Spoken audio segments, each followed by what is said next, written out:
सल्लल्लाहु अलैहि वसल्लम ने अगर क़यामत के दिन हमसे पूछ लिया कि तुम ऐसे मौके पर जिंदगी जी रहे थे कि जिस मौके पर लोग गैरों के तरीकों को इख्तियार कर रहे थे, तुमने क्या किया? तुमने मेरी सुन्नतों को छोड़ दिया, मेरी सुन्नतों को ज़िबा कर दिया।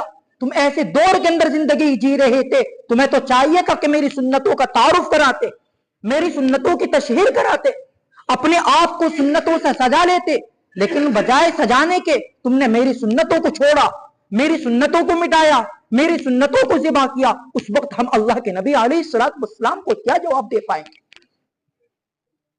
इसलिए मेरे भाइयों, इस पर खुशी मनाने का कोई समझ में नहीं आ रहा, उल्टा मामला है, बेवकूफी वाला मामला है। अल्लाह के नबी अलैहिस्सलातु वस्सलाम ने हमें मौत को याद करने के लिए कहा है। एक हदीस शरीफ के अंदर आता है कि लज्जतों को खत्म करने वाली चीज मौत को तुम कसरत से याद करो। इसलिए माशाअल्लाह हाजी जी भी आते हैं, बड़े बड़े नमाजी परहेजगार। कहाँ? फला होटल के अंदर हमारे दोस्त का एक प्रोग्राम है, उसके बच्चे का बर्थडे मनाया जा रहा है, वह खाना खाने के लिए जा रहे हैं।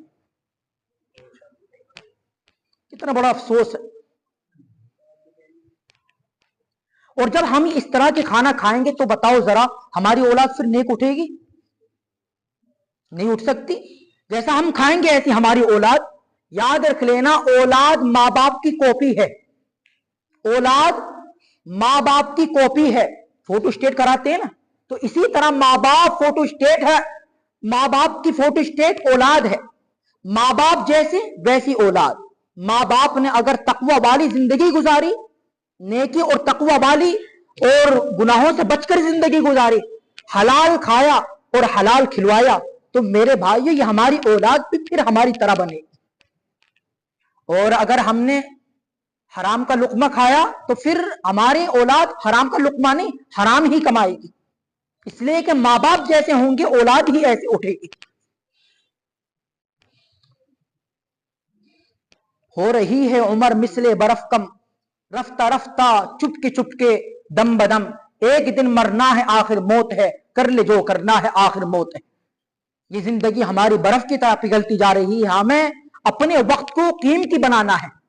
एक हदीस शरीफ के अंदर अल्लाह के नबी सल्लल्लाहु अलैहि वसल्लम ने फरमाया कि तुम 5 चीजों से पहले गनीमत जानो। अपनी जवानी को तुम गनीमत जान लो, इससे पहले कि तुम्हें बुढ़ापा आ जाए। ये जवानी ये गनीमत है। इस जवानी को हम फजूलियात में, खुराफात में, बिदआत में, रसूमात में खर्च ना करें। इस जवानी को हम अल्लाह की इबादत में खर्च करें। एक फारसी का शेर है, वक्त पीरी गर्गे जालिम मी शवत परहेजगार, दर जवानी तोबा करदन शेवाए पैगंबरी।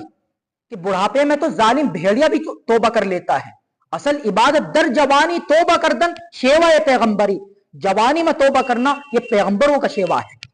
दर जवानी तोबा करदन शेवाए पैगंबरी। और अल्लाह को ज्यादा जो पसंद है वो जवानी की इबादत पसंद है। अब बुढ़ापे में जब मुंह में दांत नहीं रहे, जिस्म में सिहत नहीं रही, और इस उम्र में भी अगर गुनाह किया जाए तो अल्लाह को तो बड़े हैरत और हसरत आती है। तो असल ये जो अल्लाह ने हमें जवानी दी है, इस जवानी को हम गनीमत जाने, इससे पहले कि हमें बुढ़ापा आ जाए।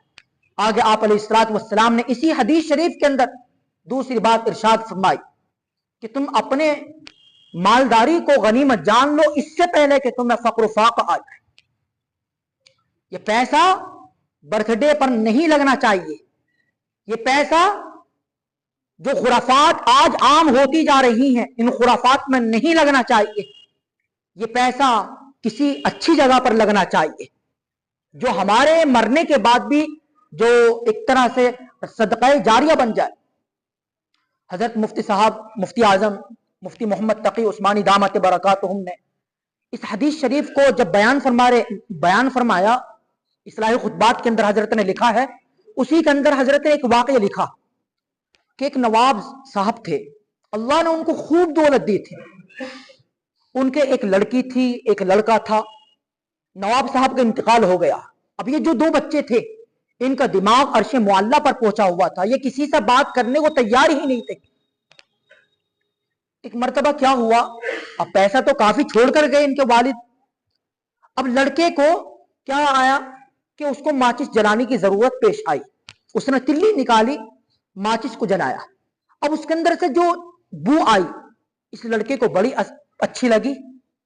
ये वाकई जब पढ़ते हैं कि अल्लाह ने बड़े बड़े मालदारों को फाकी की हालत में पहुंचा दिया, उनके हाथ के अंदर कटोरा लाकर खड़ा कर दिया, रोंगटे खड़े होते हैं। ए अल्लाह, वाकई जब आप देने पर आते हैं तो इतना देते हैं कि जैसे मिसाल छप्पर फाड़ कर देते हैं, और जब अल्लाह आप लेने पर आते हैं तो उसी मालदार को फिर आप हाथ में कटोरे दे देते हैं। वाकई रोंगटे खड़े होते हैं कि बड़े बड़े ये कारून, फिरौन जो अपने वक्त के इतने बड़े ताकतवर थे, फिरौन ने तो कह दिया था अना रब्बुकुमुल आला, मैं ही तुम्हारा रब हूं, लेकिन अल्लाह की नाफरमानी ऐसी की कि अल्लाह ने इनके गुरूर को खाक में मिला दिया। जब वाकयात पढ़ते हैं, तफसीरें पढ़ते हैं, बखुदा रोंगटे खड़े हो जाते हैं। तो इसको वो अच्छी लगी, इसने माचिस की तिल्ली जलाई और अच्छी लगी। अब ये माचिस की तिल्ली जलाता रहा, सारी माचिस खत्म होगी। सुबह से लेकर शाम तक ये माचिसें मंगवा रहा है, तिल्ली जलाकर उसकी बू ये सूंघ रहा, अच्छा लुत्फ अंदोज हो रहा है। गर्ज ये कि इसकी जो बहन थी वो बाजार के अंदर गई, बाजार से उसने कपड़ा खरीदना था। अब कपड़ा जब खरीद रही थी तो जो कपड़ा दे रहा था उसने कैंची से कट मारा और यूं चीर दिया। चीरने की आवाज इसको अच्छी लगी। ये लड़की भी सुबह से लेकर शाम तक बाजार से कपड़े मंगवा रही है, कैंची से कट मार कर ये कपड़ा फाड़ रही है, चीर रही है और उसकी आवाज से लुत्फ अंदोज हो रही है। हत्ता कि जितना बैंक बैलेंस इनके वालिद साहब ने छोड़ा था सारा पैसा खत्म हो गया, और ये ढाके के अंदर, वो आज भी बाजार मौजूद है, उस ढाके के अंदर बहन भाई एक हाथ अपने हाथ के अंदर कटोरा लेकर भीख मांगने पर मजबूर हो। तो इसलिए मेरे भाइयों, हम अपने पैसे को इससे पहले कि हम पर पैसा खत्म हो जाए गनीमत जाने, इसको सही जगह पर खर्च करें। तीसरी बात आप अलैहिस्सलातु वस्सलाम ने इरशाद फरमाई कि तुम अपनी जिंदगी को गनीमत जान लो इससे पहले कि तुम्हें मौत आ जाए। क़यामत के दिन अगर अल्लाह ने पूछ लिया तुमने अपनी जिंदगी कहां पर खर्च की थी, और ये अल्लाह सवाल करेंगे 5 सवाल, बनी आदम के कदम उस वक्त तक अपनी जगह से नहीं हट सकेंगे जब तक अल्लाह ये 5 सवालात ना कर ले।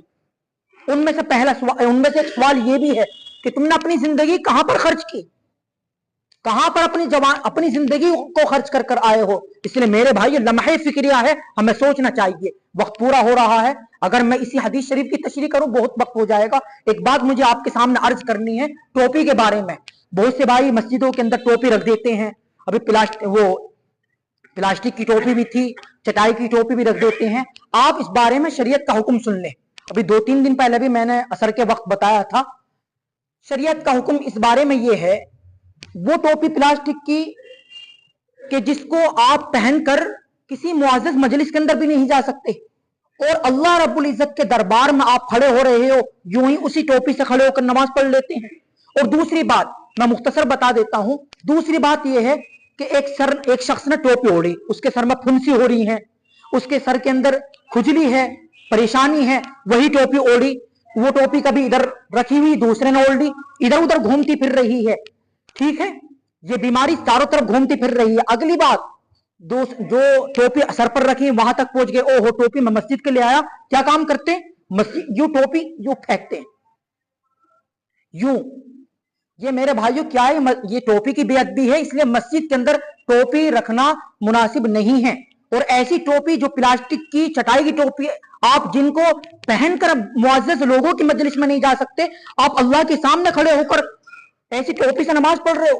कुरान करीम के अंदर अल्लाह फरमाते हैं, या बनी आदम खुदू ज़ीनतकुम इंदा कुल्ली मस्जिद, ए बनी आदम तुम हर नमाज के वक्त जीनत इख्तियार करो। मस्जिद से मुराद यहाँ नमाज है। इसलिए अगर कोई भाई मस्जिद के अंदर टोपी इस नियत से रख रहा है क्या मुझे सवाब मिलेगा, तो मेरे भाई ये सवाब नहीं, बेअदबी हो रही है मस्जिद की। सवाब जिस चीज की मस्जिद के अंदर जरूरत है आप उस चीज को पूरा कर लें, या आपके अंदर गुंजाइश नहीं पैसा लगा लें, इंशाअल्लाह उससे आपको सवाब मिलेगा। लेकिन अल्लाह के वास्ते मस्जिद के अंदर कोई टोपी ना रखें। अल्लाह रब्बुल इज्जत हम सबको अमल करने की तौफीक नसीब फरमाए। आमीन व आखिर दावा।